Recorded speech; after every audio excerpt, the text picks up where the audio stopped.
You please ask. Well, I have a lot of questions. I've got notes of them here, which I will consult, if I may, from time to time. I think you have to speak a little louder. All right. I'll just start with one that interests me, and we'll see where we go, because there's a lot that I would like to ask.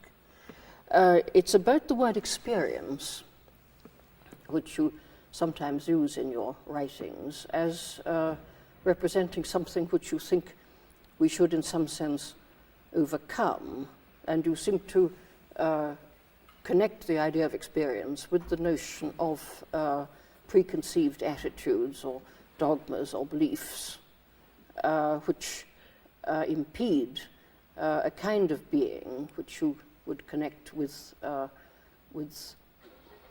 creative present existence. Now, I don't entirely understand this. It seems to me that would be impossible entirely to wipe out experience. To discount or escape from experience. But I'd like just to stick to the term experience, because it's such a very perhaps there's a particular sense you want to attach to it. It's such a very general word. It seems to describe the continuity of consciousness, which is simply characteristic of being human. But perhaps you could say something about that. I don't know quite what you mean by experience. One can experience what one desires. You mean imagining it? Yes. And also one can experience according to your conditioning. If I'm a Buddhist and a devout Buddhist, I can experience the state of that consciousness which was supposed to be Buddha's. Well, this is a rather special sort of experience, isn't it? Yes. So I'm just I'm questioning what we mean by experience. I can experience anger. I wonder, is there a difference between the experience and the experiencer?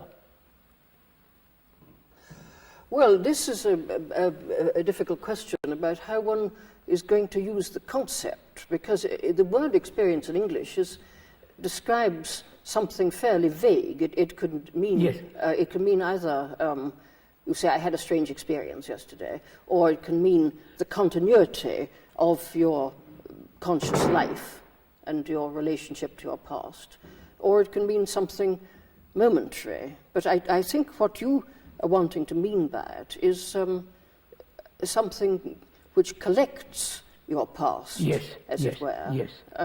And at one point, I think you described desire as experience, whereas love is not experience. Love cannot be. No, well, could you just explain what the distinction is? Could we go into the question of who experiences the whole thing, anything? Whether it is the experience of something imagined or experience your past tradition and images, past figures, and so on. You say who is the experiencer? Who is experiencing? Well, this is a difficult question too, isn't it? I mean, if one were to ask a passerby in the street, I mean, he would say the individual. Yes. The individual does. Or the man. I am experiencing. Yes, these experiences belong to me. Yeah. Say they are my experiences. I had an experience of an accident this morning in a car. Yes. I experienced so many things. But then, I mean, if one were to pursue the matter beyond that kind of answer, one might say, well, of course one must distinguish between different kinds of experience. Yes, that's what I would do. And one would then think, I mean, let's say I could think of, say, three kinds immediately. I mean, that there's the experience of my past life. You say of somebody he's an experienced man, meaning he's had a lot of experiences of a certain kind, perhaps. And then you'd say, that experience is just the continuity of my consciousness going away into the past. Yes. Or- Now, continuity of your past, of one's consciousness, right? Yes. What do you mean by the word consciousness? Well, then this is let's pursue the matter then in this way, that one would say, well, my consciousness differs at different times. I mean, it would be, and the word experience, I would think, would differ, whether you were talking about just ordinary life, when, say, you're, as it were, imposing, let's put it this way, that partly you are sort of imposing yourself on the world, and you'll say, I'm doing this, I'm doing that, and this would be perhaps experience, but also there might be an experience where you aren't really present. Now, just that's it. Where the experiencer is not, Yes. is there an experience which you can then remember and say, this is it? Well, I would think that people have what I'd call selfless experience. When they're, well, for instance, when they're looking at a great work of art. Yes, yes. Or I'm not sure about whether, if they're with somebody they love very much, one could say this, perhaps. I think these two cases are very different. Yes. But what do you, why would you? I would like to go into this question, if I may. Who is experiencing all this? Whether it's the ordinary things or the most complicated forms of experiences or so-called spiritual experiences, right? Who is it that's always experiencing?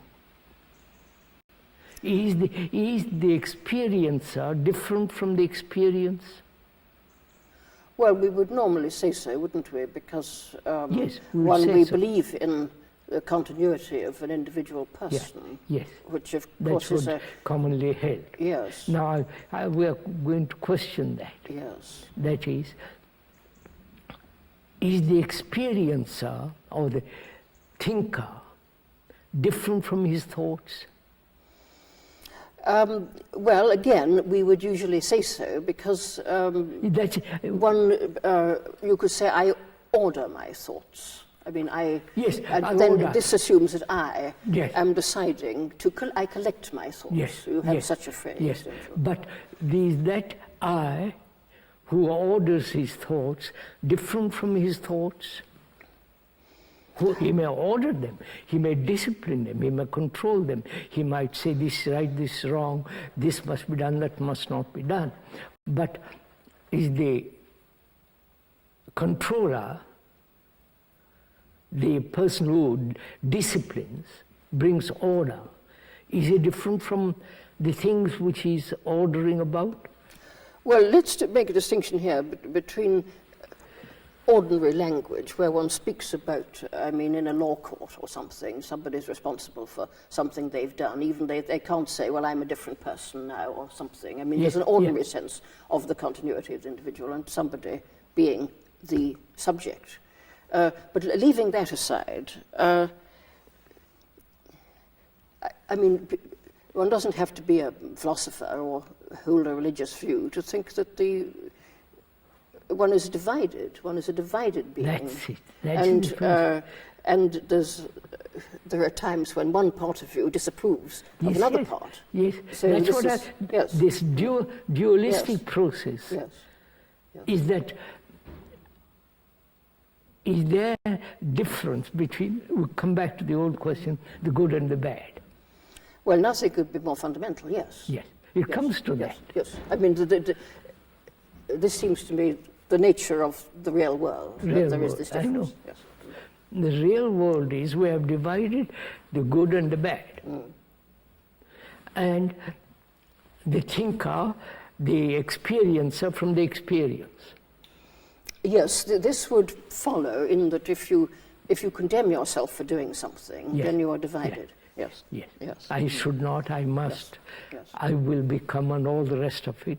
It means division in oneself. Yes. I would like to ask, if I may, is that the experiencer or the thinker different from the thing he's experiencing, or the thinker different from his thoughts? Well, if this is an appeal to, the word experience comes up in my mind, if this is an appeal to how I think about myself, I would say, leaving aside the common sense or ordinary language view, Of course. Sometimes yes and sometimes no. I mean that sometimes one is consciously judging oneself, dividing oneself. Yes, yes. Sometimes there's nothing except a single something or other, Single movement. single being or Yes, something. Yes. So, I like to see, is the experiencer, is not the experience the same as the experience? Well, it sometimes seems so. Yes. So, when we say I'm envious, Yes. and then there is a division. Yes. Then I try to control my envy, or rationalize my envy, or justify or suppress and so on. Yes. But the I is envy, not separate from. Well, I would have thought it is and it isn't. There's something. There's two things that you say in what I have read and what I understood from our last conversation. Perhaps I can put it this way: the two things which you seem to me to say, which I don't understand how they connect or harmonize. I mean, one of the things is, I think, that you, which I liked very much. You said that if I think that if I condemn myself, if I think, well, put it this way, if I think that I'm envious, say, well, now the word envy suggests something which is bad, so one wants not to be envious, perhaps. If I say this, I must start, not in a kind of ideal self which doesn't exist, but in my real being, which is the envious person. I feel great sympathy with this. But then you also say that there's no process. I mean, that I must be good, not become good. That the idea of becoming good is in some way an illusion. Yes, now, perhaps you could explain. I mean, it seems to me that in the one case you're suggesting that I must start from a goal which is a long way from my conclusion. My conclusion would be to become unenvious. And the other way you're saying that there is no process of becoming. So for me, there is no psychological becoming at all. Yes, well, this is what I don't understand, because... No, go on, we'll have to go go on, into it. yes, It's all yes, right. yes. First of all, let's come to this point. We have divided the world and in myself the good and the bad, right? But you don't dispute this. I mean, you don't object to this. I don't refute. I'm just looking go at on. it. Yes. Is the bad related to the good? Or is the good totally divorced from the bad? They are not related at all. If they are related, the good is still part of the bad. Well, I find, if you're asking me, would I agree with that? I'm not sure. I mean, I think we think about good and bad in several different ways, don't we? We think of bad grading into good, as if it were a spectrum, with good is here, say, and Yes, bad is a here. continuity of the bad. A continuum.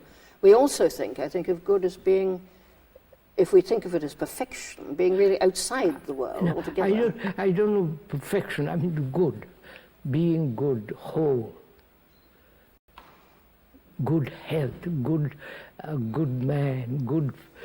You know the word good. Yes. Well, let's say good man then. Yes. Is that good part of the bad? Does the good know the bad? Or the bad, or the good is the outcome of the bad? then if it is outcome, it is still part of the bad. It's like a child being born. It's still part of the mother. Well, yes, some people would say that they are opposites which exist in relation to each other. Yes. Yes. Now, I say, are they opposite? Or they totally, they have no relation? Well, there's a very clear difference between a bad man and a good man. Yes. So, in that sense, Yes. They are very different. Yes. On the other hand, in a human being, good and bad grade into each other. And sometimes you don't know which is which. No, that's what I'm questioning. That's what I'd like to discuss with you. I feel, I mean, to me, the good is total divorce from the bad. Like love is not related to hate. Yes, yes, yes. I mean, in ordinary fallen human conditions, of course, love often occasions hate. Of course, of course. Yes, but you say love is not related to hate. You mean that it's an entirely different kind of concept. Yeah, totally. Love has no feeling about hate. It has no relation to hate. Yes, go on. Yes. It is not encompassing or embracing hate. Wait a minute. Let me ask a supplementary question. Would you say the same about love and desire?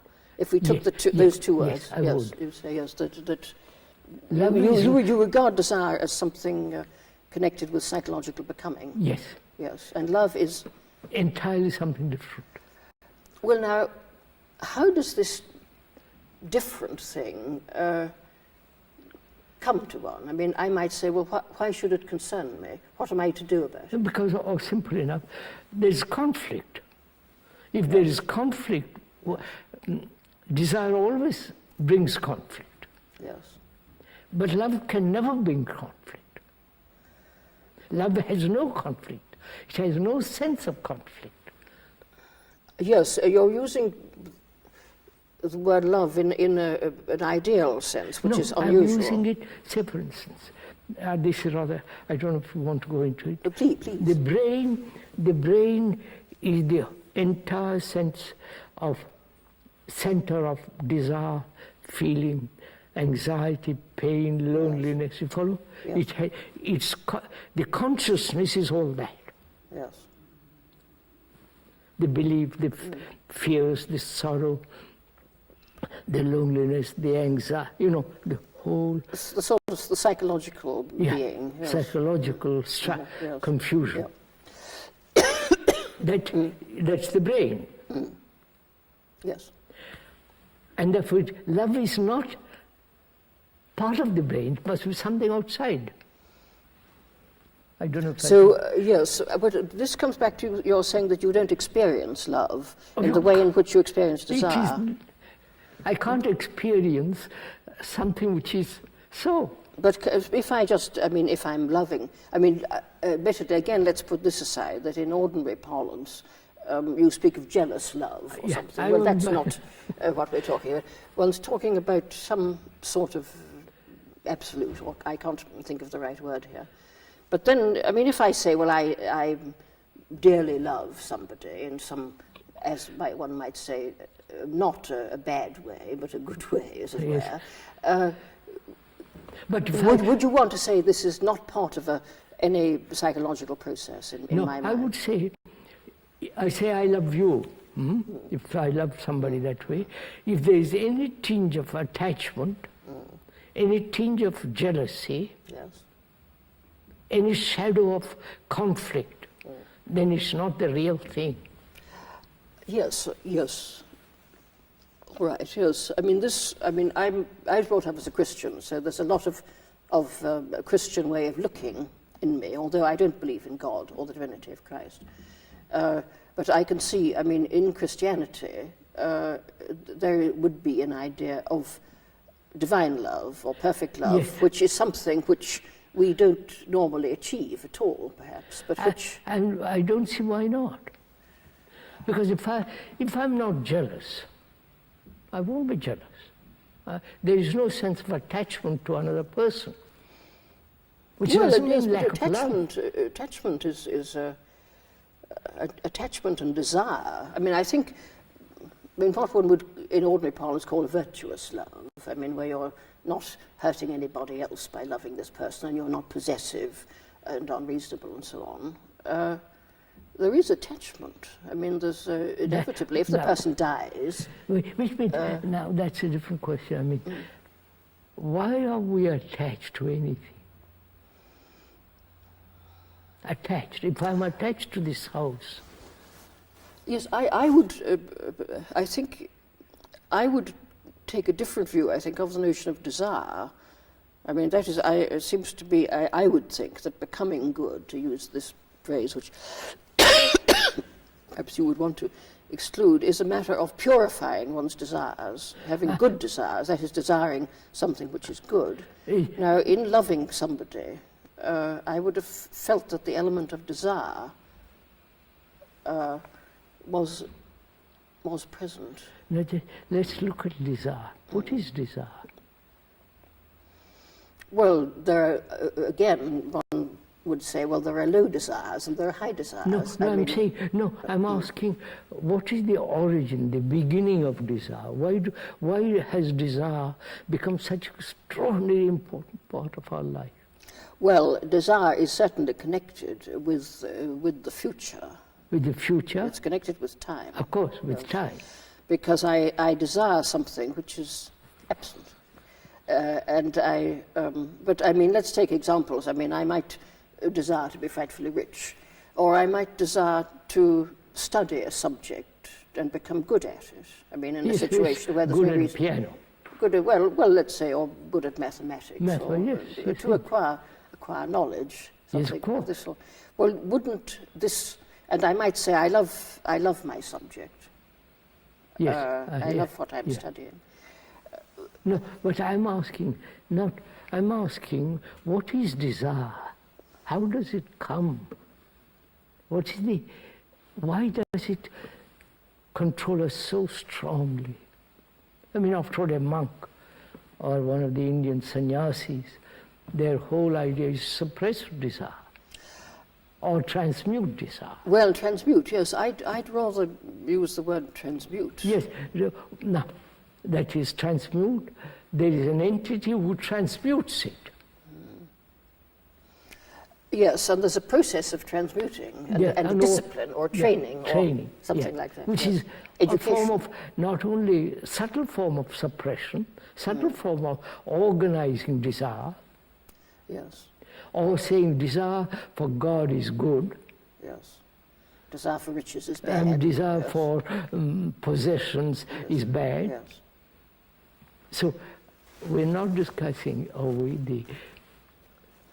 the objects of desire, whether it is God, whether it's power, whether it's to become a rich man or a prime minister.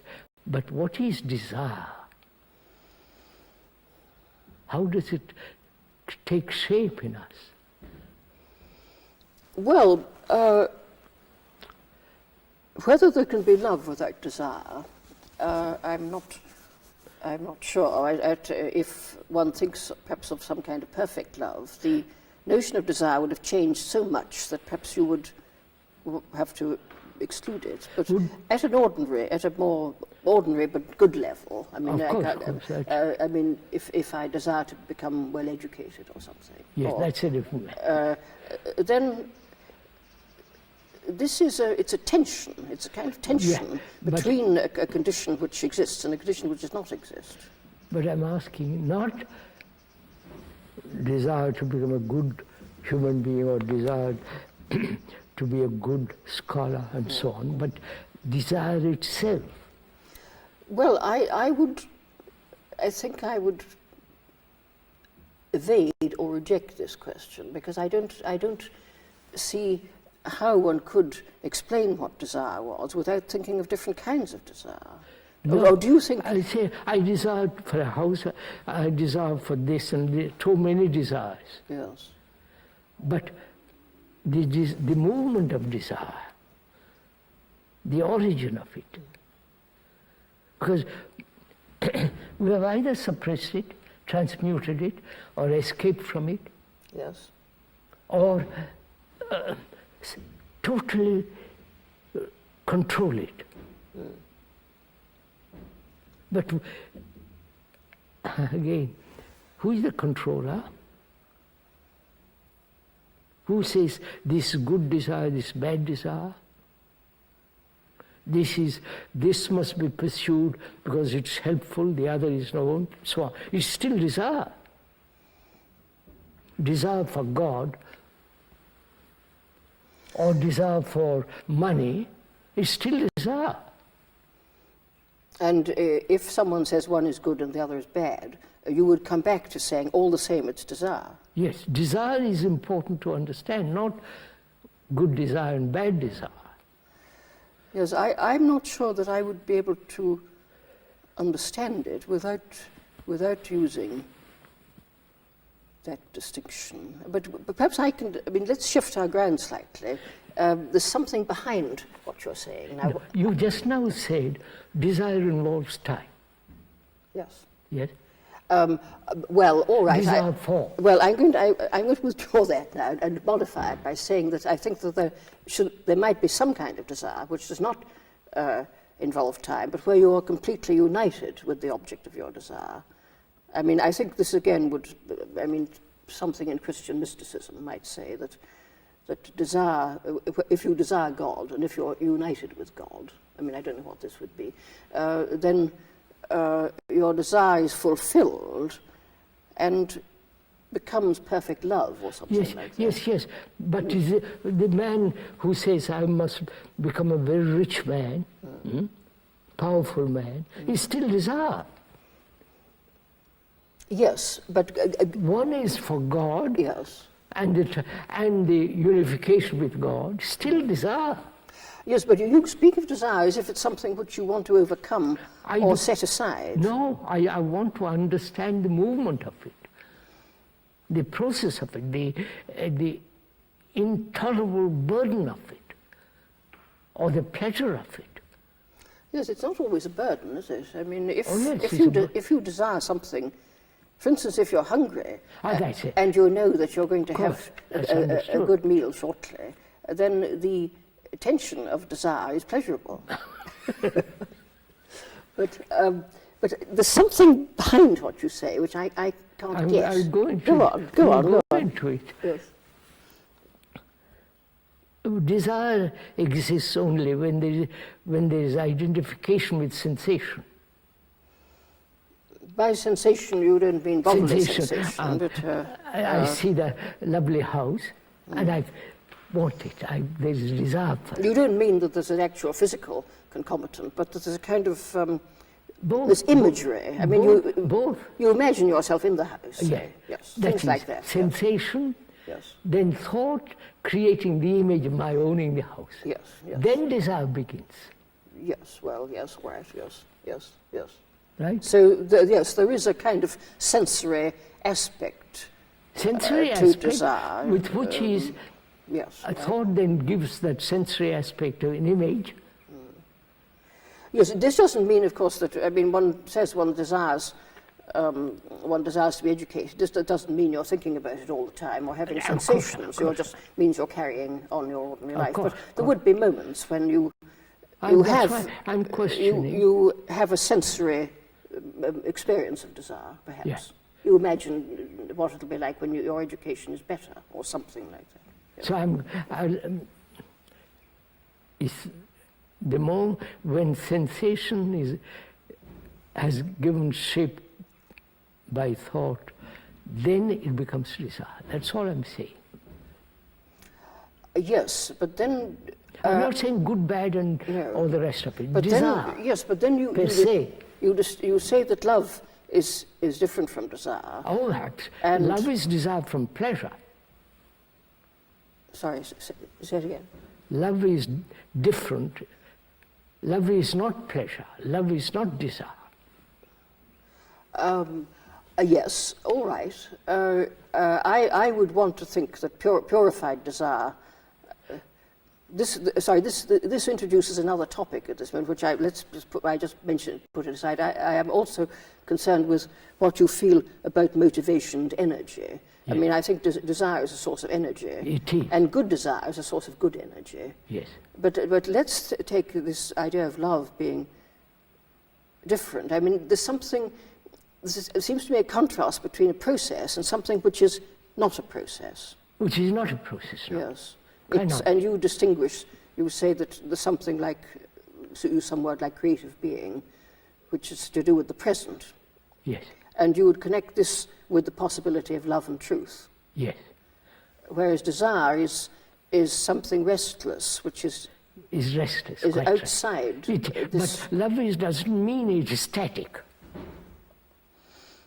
No, static is probably the wrong word here. What would you say? It is alive. It isn't just It's creative, and it's and it's not and exclusive. it's I may love you, but I also have this feeling of love. It's Well- not just identified with one person. but the feeling of love is a quite different feeling from the feeling of desire. Naturally. So you're not excluding the sensory aspect of thought. No, wait a minute, let's go into it slowly. Yes. As we said just now, the brain is part of the senses, part of reactions, action, responses, beliefs, faith, fear, all that is the center here, which is my consciousness. The content of my consciousness is all that. God, my knowledge, my failure, my depression, my anxiety, all that is that. Yes. Now, if in that there is a great deal of confusion, contradiction, fears, and all the rest of it, is love part of that? I don't know. You tell me. I personally, to me, it's not. But then, if love is a condition, is a human condition. I mean, it is. There is a state of being, which is love, or creative being, which is love, and so a person is sometimes in this condition. Are you suggesting that at that moment, all the psychological stuff which that person consists of and has collected is somehow absent? Yes. But still, he must know what the object of his love is. No, just a minute. I might love you.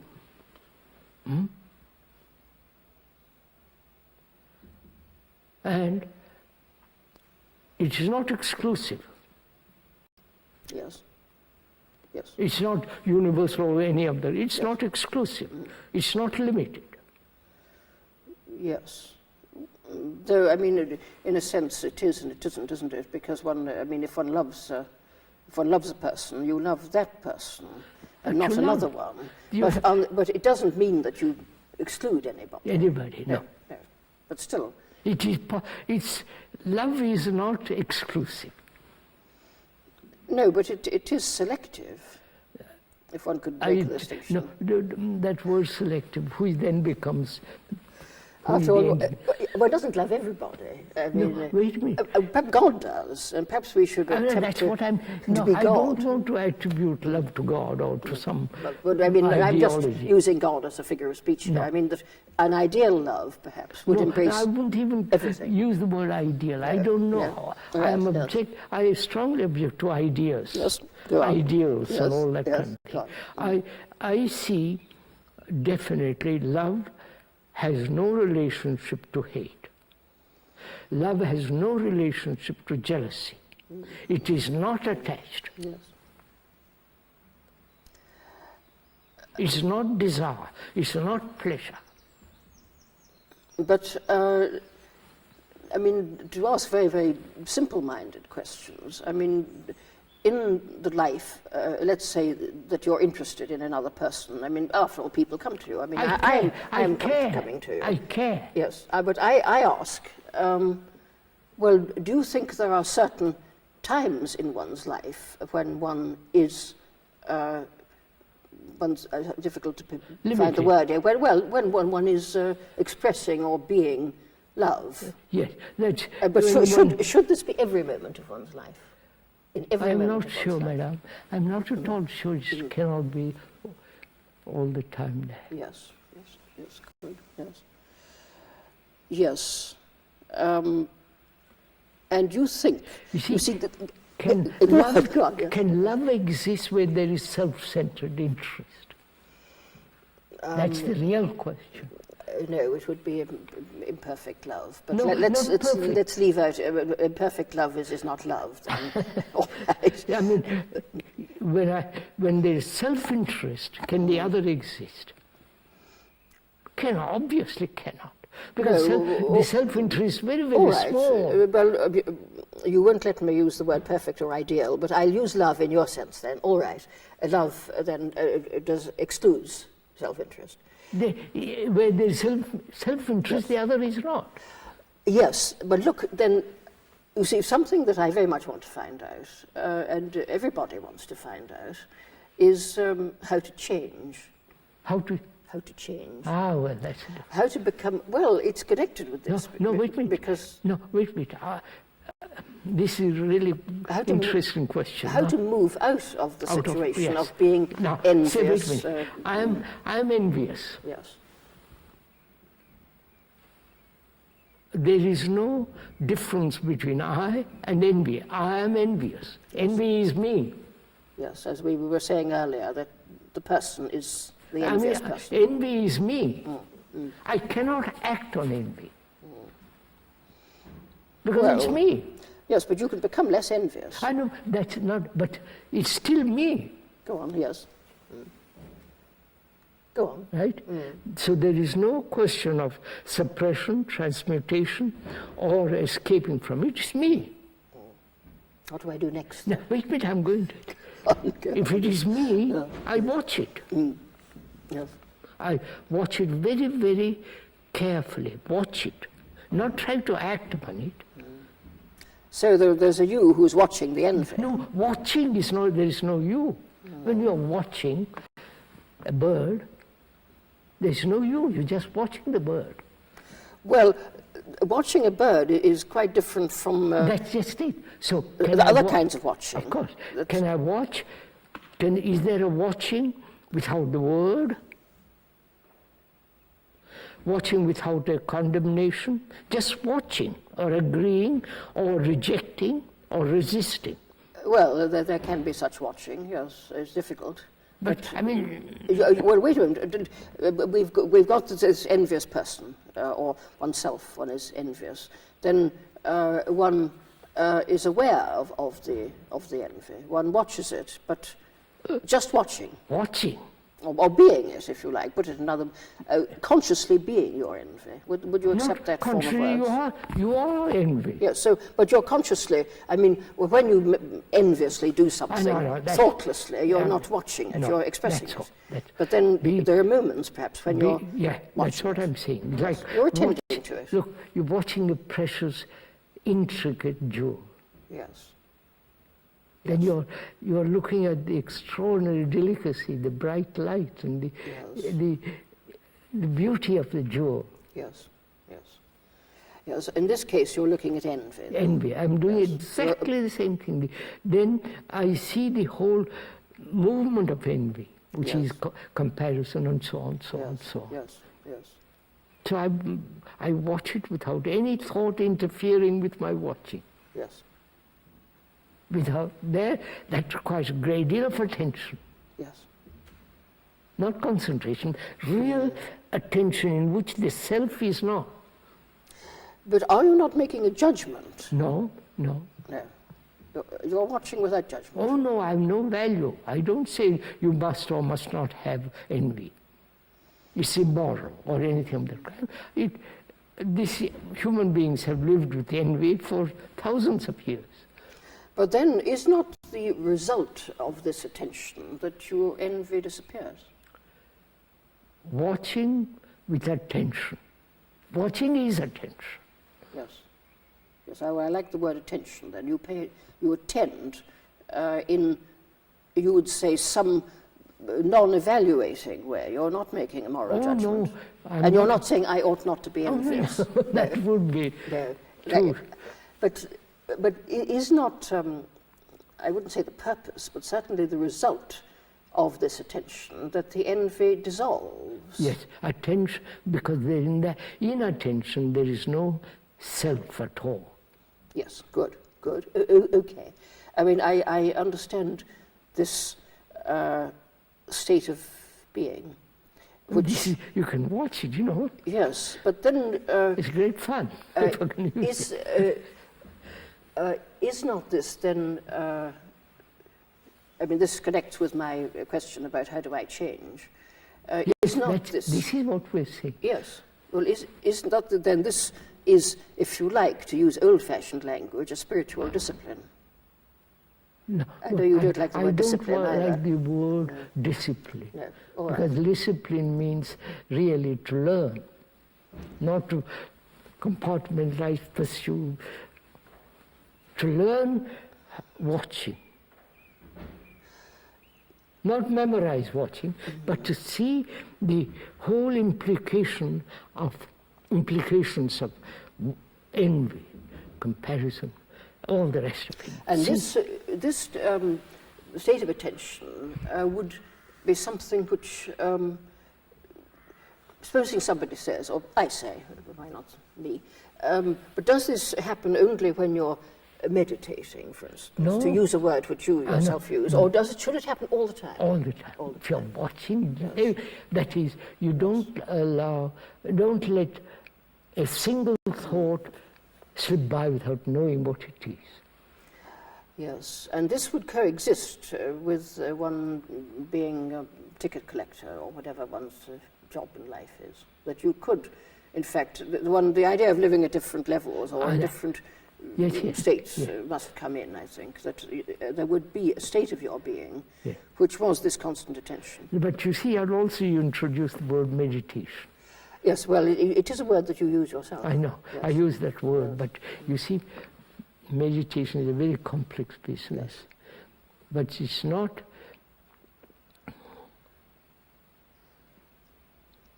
how shall I put it? In meditation, there is no meditator at all. Yes, okay. Yes. But now what we do, I must meditate. I must follow a system to meditate.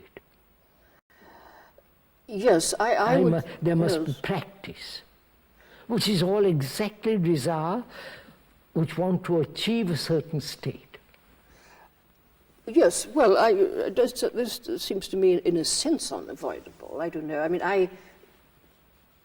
I have been taught a system of meditation a long time ago, and I have practiced, and to some extent do practice something like this meditation, all- only in a very yes, feeble way. But it does seem to me that there's something which is trying to do it better. Now, when you use the word better, that means more. Therefore measurable. Well, no, more like, you see, you say when in meditation there's no duality. I mean, there's no subject. Absolutely not. And I would say that something like this happens when in experience of art. The moment you say experience, Yes. you're already... All right. Okay. Well, I mean, if I'm looking at a great picture, if I'm really looking, I'm not there. Yeah, that's all. Picture is there. That's all. Yes. When you're really looking at something, there is the absence of the self. And this would be an image of love too, wouldn't it? But that you wouldn't be there. Therefore, there is no image in it. Yes. There is no... Image in love. Of course not. Image is put together by thought. Yes, I think that in a certain way of loving, I mean, unselfish love. I mean, this is difficult to talk about because love happens in time, and you have to struggle and think and plan and do things for somebody you love. But you would be really selfless in all that you're doing. I mean, there'd be somebody there who's doing the things, but the self would not be present. The object of attention would be Yeah. present. That's why. But it seems to me you have to try. I mean, you give me the end, but not the means. No, wait.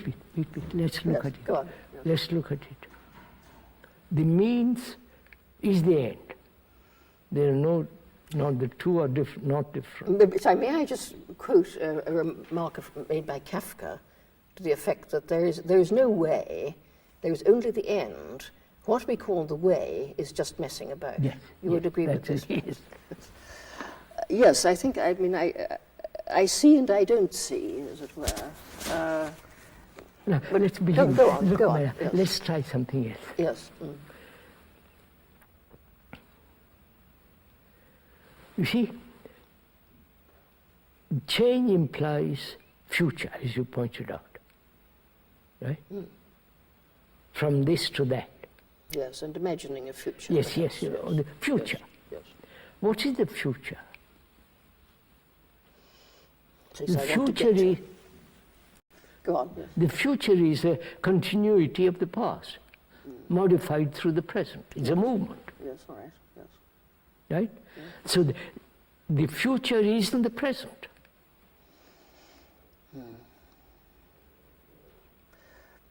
Well, No, I'm Go going on. to the future on. in the sense. Yes. I mean, if I'm learning a language, yes, that's a good example, I think. if I'm learning a language, Yes. I need future. I need time. Yes, yes. I need training, discipline. a discipline. I have Becoming. to, etc., Yes, etc. yes, I have to learn a language. Yes. Now, there is all right, but psychologically, inwardly, subjectively, the past, which is me, my memories, my experiences, all the past, is being modified in the present and proceeds to the future. Right? This is the whole movement of our evolution, of our psychological well-being or not well-being, and so on. So the present is in the future because what I am now will be what tomorrow. Unless I change now. Right? Yes. So the present contains the past, the future is now. Right? Yes. The present. Yes. Now, the present is what I am. In a sense, there isn't anything else. But go on. Yes. Yes. That's what In a I am. sense, yes. Go on. My memories, all that. Yes. And there is no future unless I continue. Is there an end to that? You mean, is there an alternative state of being? Yes.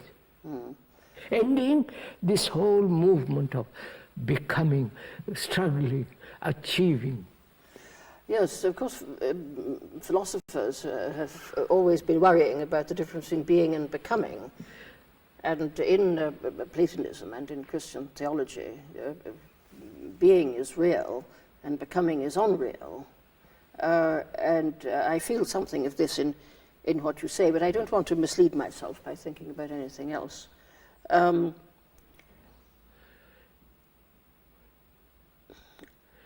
I mean, I'm trying to picture what you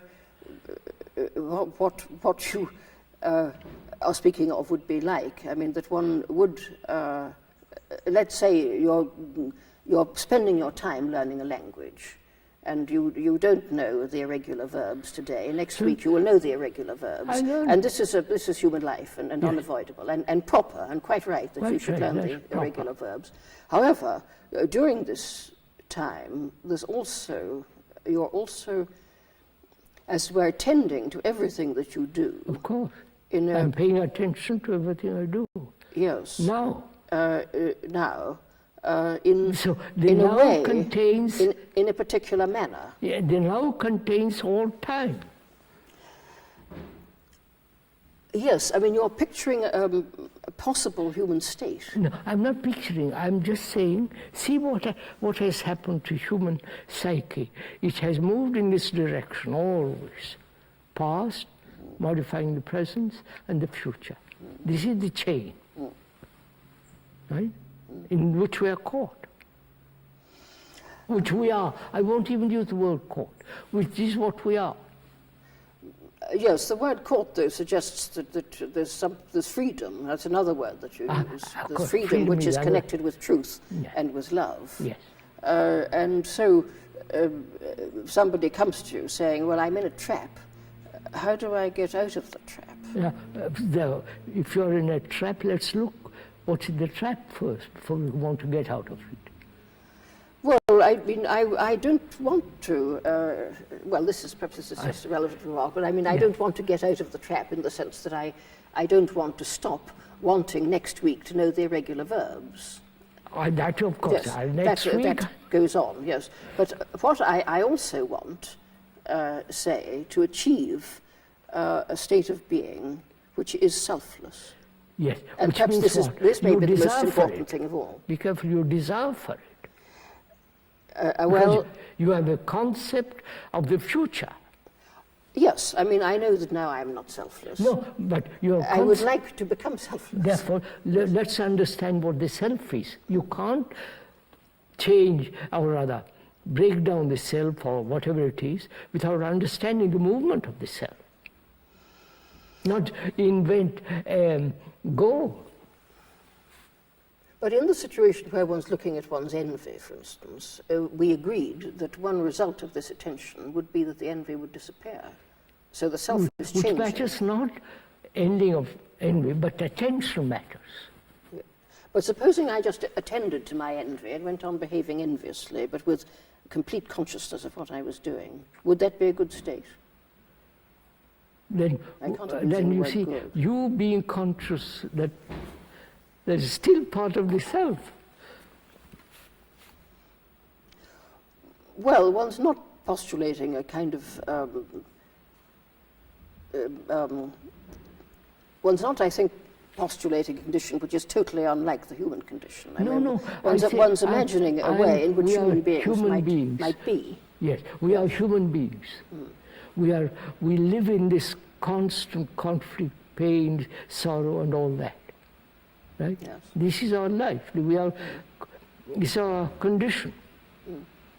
But somebody comes along, you come along and tell me, look, there's a different way of living. Not be everlastingly this business. Yes, yes, And you see, and you listen to him, find out. yes. You may say rubbish and drop it. But there must be a relationship to the speaker and yourself. Yeah.